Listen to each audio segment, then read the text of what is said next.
Hello everyone, my name is Satya Zanab and today I am going to discuss the format of notice writing for class 9 and 10th ICSE board.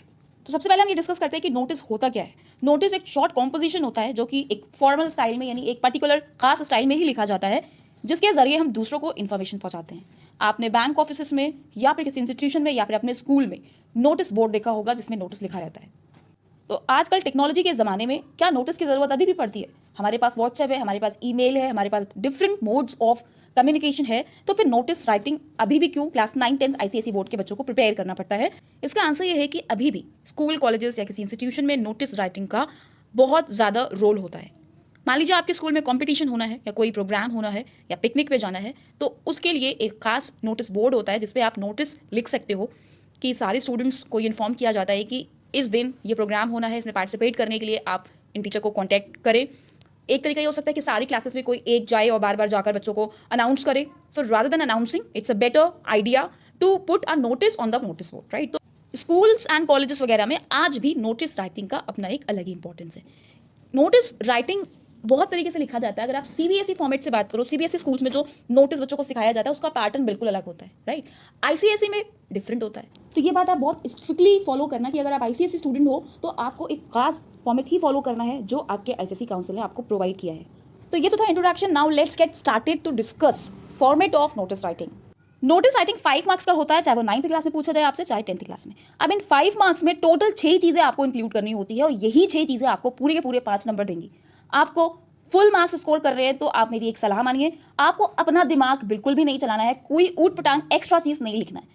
आप अपनी तरफ से बहुत अच्छे notice लिख सकते हो। बहुत सारे बच्चे हैं जो बहुत ब्रिलियंट आइडियाज रखते होंगे नोटिस राइटिंग लिखने के लिए, बट आपको यहाँ अपना टैलेंट नहीं दिखाना है। आपको नोटिस राइटिंग उसी फॉर्मेट से लिखना है जो आपको काउंसिल ने प्रोवाइड किया है।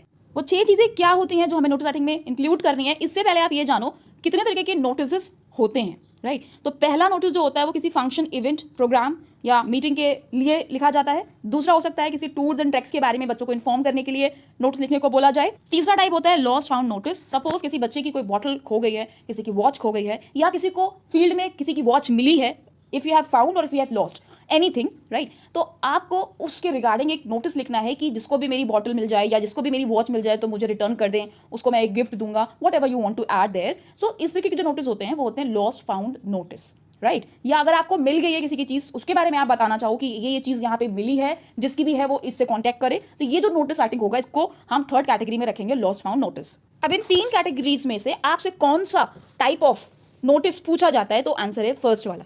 यानी कि पिछले सालों में जब से आईसीएसई बोर्ड ने नोटिस एंड ईमेल देना बच्चों को स्टार्ट किया है, तो नोटिस राइटिंग में वो आपसे पूछते हैं किसी भी कंपटीशन से रिलेटेड, यानी आपके स्कूल में कोई कंपटीशन होना है या कोई फंक्शन होना है या कोई इवेंट होना है, उसके लिए आपको बच्चों को इन्फॉर्म करना है, राइट। तो इसी तरीके के आपको नोटिस पूछे जाते हैं। बहुत ही रेयर होता है, मैंने तो आज तक नहीं देखा कि लॉस्ट फाउंड नोटिस किसी साल आपसे पूछा गया हो। हाँ, आपके बुक में जो आपके पास टेस्ट पेपर्स मौजूद हैं, प्रैक्टिस पेपर्स मौजूद हैं, उनमें कई बार मैंने देखा है लॉस्ट फाउंड नोटिस बच्चों से पूछा जाता है, प्रैक्टिस के लिए होता है वो, लेकिन एग्जाम में कभी भी नहीं आता। मोस्टली आपसे किसी ना किसी इवेंट, प्रोग्राम, फंक्शन के बारे में ही नोटिस लिखने को आता है। अब सीधे बात करते हैं कि वो 6 चीज क्या है जो आपको अपने नोटिस राइटिंग में लिखनी है। सबसे पहले होता है कैची हेडिंग। कैची का मतलब होता है अट्रैक्टिव। ऑब्वियसली आपसे किसी कंपटीशन के बारे में ही वो नोटिस लिखने को देंगे। फॉर एग्जांपल आपके स्कूल में इंटर स्कूल डांस कंपटीशन होना है, तो आपको अपने बच्चों को इन्फॉर्म करना है, तो आप कैसे नोटिस लिखो, ठीक है। या फिर आपके स्कूल में कोई कैंप लग रहा है, डोनेशन कैंप लग रहा है, उसके बारे में आपको बताना है, तो आप कैसे लिखोगे, राइट। तो जो भी इवेंट है उस इवेंट को आपको एक अट्रैक्टिव, कैची मींस अट्रैक्टिव हेडिंग देनी है, यानी कि जब बच्चे वो नोटिस राइटिंग देखें तो वो अट्रैक्ट हो पाए, उससे अपने को कनेक्ट कर पाए, right. For example dance competition के बारे में अगर आपको लिखने को आ रहा है कि inter school dance competition organise कर रहा है आपका स्कूल, तो आप उसके लिए कैची हेडिंग लिखोगे put on your dancing shoes, right. तो put on your dancing shoes is a catchy और अट्रैक्टिव हेडिंग, राइट, जिसका आपको 1 मार्क्स मिलता है। सेकंड होता है नेम ऑफ द कंपटीशन, यानी जिस कंपटीशन के बारे में आपको लिखने को आ रहा है उसका नाम आपको लिखना है सीधे सीधे, ठीक है। जैसे inter school debate competition, inter school dance competition, इस तरीके से आपको लिखना है, ठीक है। तीसरा होता है डेट आपको लिखनी है, इसके बाद आपको टाइम लिखना है, इसके बाद आपको वेन्यू लिखना है, इसके बाद आपको इंस्ट्रक्शंस लिखना है। तो फर्स्ट होता है आपका कैची हेडिंग, सेकंड होता है name of the competition, then होता है डेट, टाइम, वेन्यू, इंस्ट्रक्शंस। और ये सब की सब जो चीज़ 6 के 6 है ना, ये सब अलग अलग लाइन्स में लिखी जाती हैं और लाइन छोड़ के लिखी जाती है। ज़्यादातर वीडियोस में ये नहीं बताया जाता है बच्चों को कि लाइन छोड़नी है कि नहीं छोड़नी है। देखिए बुक्स में कहीं भी नहीं लिखा हुआ है कि आपको लाइन छोड़नी है या नहीं छोड़नी, इसीलिए कोई जल्दी डिस्कस नहीं करता, but I want to discuss here. अगर आप लाइन नहीं छोड़ते हो तो भी इट्स ओके, राइट, लेकिन अगर आप लाइन छोड़ते हो it's better, right, it's far better. और तीसरी चीज़ जो बच्चों को कंफ्यूजन होती है वो ये कि मैम बॉक्स बनाना है कि नहीं बनाना है। चाहे आपसे नोटिस पूछा जाए बच्चा, चाहे आपसे ईमेल पूछा जाए, आपको बॉक्स बनाना है और आपको लाइन छोड़ के लिखनी है, ठीक है। ऐसा क्यों? बिकॉज आपको 5 मार्क्स चाहिए पूरे के पूरे, तो उसमें नीटनेस का ध्यान आपको रखना है। अगर आप लाइन छोड़ के लिखते हो तो ऑब्वियसली आपका नोटिस नीट रहेगा और एग्जामिनर पे अच्छा इंप्रेशन पड़ेगा, ठीक है। आप बॉक्स बनाएंगे तो इससे और ज्यादा अच्छा वो दिखेगा, राइट। तो आपको बॉक्स बनाना है और लाइन छोड़ के लिखना है, ये 6 के 6 चीजें। तो 6 चीजों को जानने के बाद अब आपको ये सीखना है कि नोटिस राइटिंग लिखने के लिए हम 2 फॉर्मेट्स का यूज करते हैं। फॉर्मेट नंबर 1 के अकॉर्डिंग आप अपने नोटिस को नोटबुक के एग्जैक्टली मिडिल में यानी बीच में लिखते हो।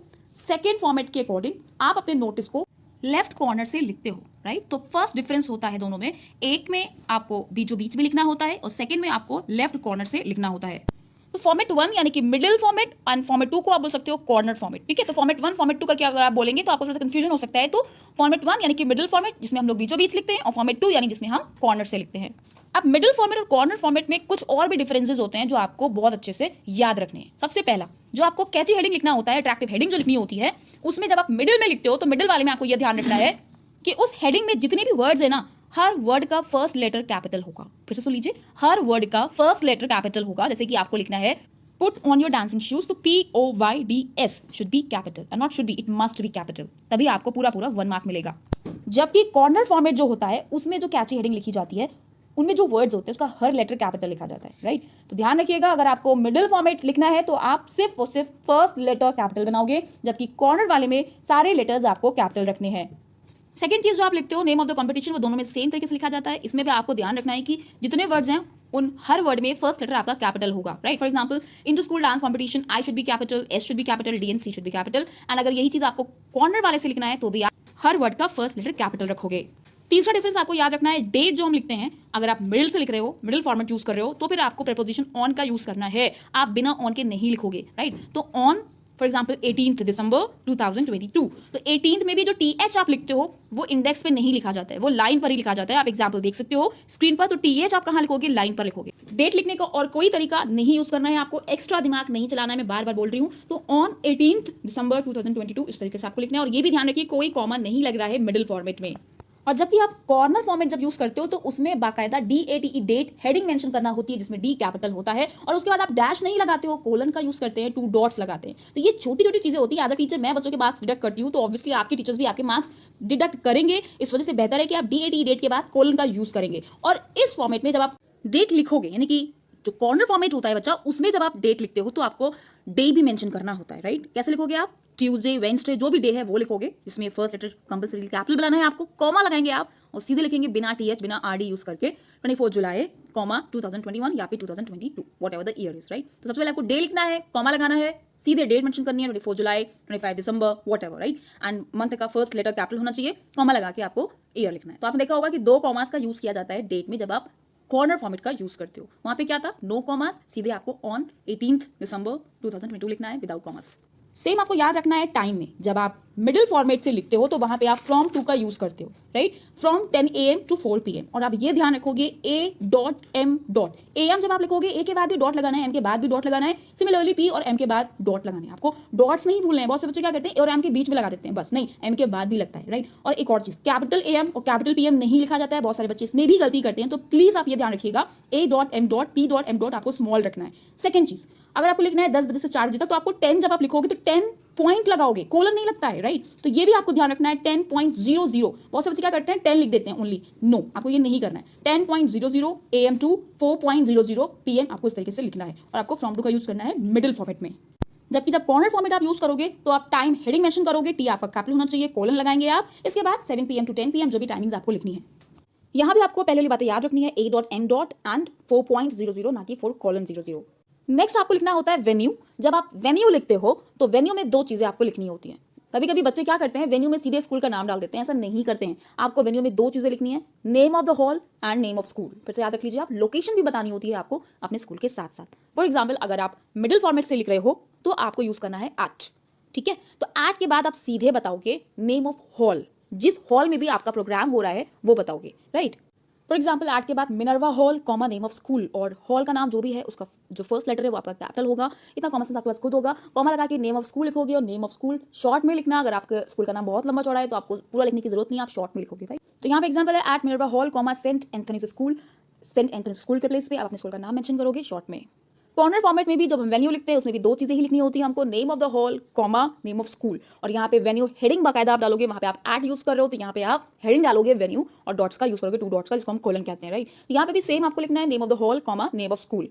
स्क्रीन पर जो एग्जांपल आप देख सकते हो वो आपके कॉलोनी रेसिडेंट्स के लिए आपको लिखना है नोटिस, तो आप वहाँ पे स्कूल का नाम तो नहीं मेंशन करोगे, तो आपके मोहल्ले का जो भी नाम है, आपके कॉलोनी का जो भी नाम है वो आप लिखोगे, और उस कॉलोनी में किस हॉल में आप कर रहे हो वो हॉल का नाम लिखकर कॉमा करके आपको वो एड्रेस लिखना होगा जहाँ पे आपकी कॉलोनी है, राइट। सबसे लास्ट में होता है आपका इंस्ट्रक्शंस बहुत ही छोटा लिखा जाता है, आपको कहानी नहीं माननी है। बहुत सारे स्टूडेंट्स गलती करते हैं, लंबी चौड़ी उसमें एक लाइन लिखते हैं, this is to inform you and all, नहीं लिखा जाता ये सब, राइट। आपको सीधे इंस्ट्रक्शंस पे लिखना है।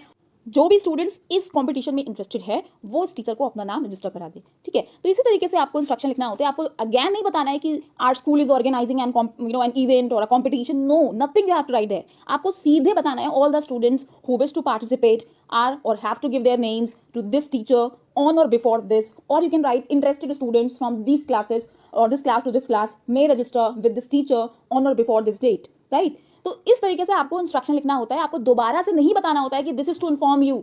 बहुत सारे बच्चे लिख देते हैं, एज अ टीचर मैंने नोटबुक्स चेक करी हैं बहुत सारी, तो मुझे यही सब गलतियां मिलती हैं, तो वही मैं आपसे शेयर कर रही हूँ। आप ये मत करिए, राइट। आपको सीधे सीधे 2 लाइन्स लिखनी है। आप ये मत सोचो कि आपको ज्यादा लिख दोगे उन इंस्ट्रक्शंस में तो आपको ज्यादा नंबर मिल जाएंगे। भाई 5 ही मार्क्स का है, आपको 5 मार्क्स से ज्यादा नहीं मिलेंगे, और अगर आप ज्यादा लिख दोगे तो कट जरूर सकते हैं भाई। तो इस वजह से इंस्ट्रक्शन आपको बहुत ही ब्रीफ रखना है, 2 लाइन में लिखना है बस। तो जितना अभी हमने सीखा एक बार रिवाइज कर लेते हैं। टोटल 6 चीजें आपको शामिल करनी है अपनी नोटिस में। सबसे पहले catchy heading, name of the event या name of the competition, then date, time, then venue, then instructions, और ये सबको लाइन छोड़ के लिखना है। बॉक्स जरूर बनाना है। 2 फॉर्मेट्स होते हैं, या तो आप नोटबुक के बीचों बीच लिखिए जिसको मिडिल फॉर्मेट कहते हैं, या आप कॉर्नर से लिखिए जिसको हम कॉर्नर फॉर्मेट कहते हैं।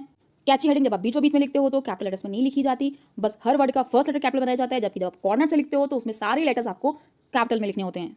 इसके बाद एक और डिफरेंस ये होता है कि डेट, टाइम और वेन्यू ये लिखने के लिए फॉर्मेट 1 में यानी कि मिडिल फॉर्मेट में प्रीपोजिशंस का यूज करते हैं, on, from, to, then at, जबकि जो कॉर्नर फॉर्मेट होता है उसमें हम बाकायदा हेडिंग मेंशन करते हैं, DATE, date, time, venue with colon यानी कि 2 डॉट्स।